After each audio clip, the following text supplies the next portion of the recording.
Humingi si Senador Bato de la Rosa ng temporary restraining order mula sa Korte Suprema para pigilan ang pagpapatupad ng arrest warrant ng International Criminal Court o ICC laban sa kanya. Hiniling din niyang utusan ng ombudsman na isumite ang ibinunyag nitong arrest warrant. Nakatutok si Sandra Aguinaldo. Hindi man nagpakita sa Senado ngayong araw, nagpost naman ng mga larawan sa kanyang social media account si Senador Bato de la Rosa. Kuha ang mga larawan sa Cebu kung saan makikitang may hawak siyang imahen ng Santo Niño. At may larawan din kasama si Father Crescentiano Ubod ng Compostela Parish Church sa Compostela, Cebu. Hindi malinaw kung kailan kuha ang mga larawan, pero sabi niya sa caption, sa panahong ito raw, kailangan humingi ng gabay sa kanyang spiritual advisor. Sa gitna ito ng sinasabing warrant of arrest laban sa kanya ng International Criminal Court o ICC. Kaugnay niyan, humingi ng temporary restraining order ang kanyang mga abogado sa Korte Suprema para pigilan ang pagpapatupad ng sinasabing warrant of arrest at maging ng umunoy red notice at surrender request laban dito.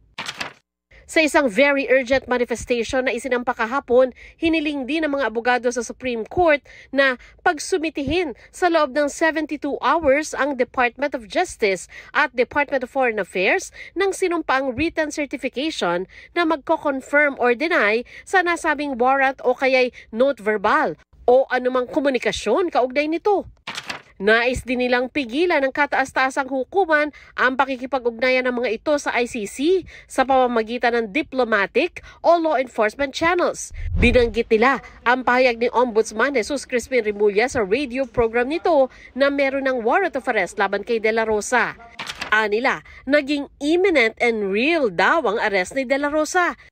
May kaugnayan ito sa naunang petisyon ni De La Rosa at dating Pangulong Duterte sa Supreme Court na kumukwestiyon sa constitutionality at legality ng pag-aresto kay Duterte gayong hindi na miyembro ng ICC ang Pilipinas. Kaya pangalan din nila ang nakasulat na petitioner sa manifestation. Posible umanong gawing muli ng executive agencies ng gobyerno ang hakbang nito noong Marso nang arestuin si dating Pangulong Duterte.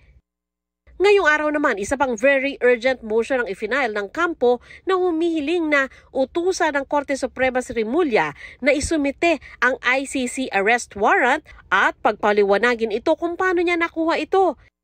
May affidavit din daw ang asawa ni De La Rosa na nagdulot umano ang pahayag ni Remulla ng takot, monitoring at pag-aalinlangan. Sinusubukan pa ng GMA Integrated News na makuha ang panig ni Remulla, pati ng DOJ at DFA, ukol sa mga mosyon ni De La Rosa.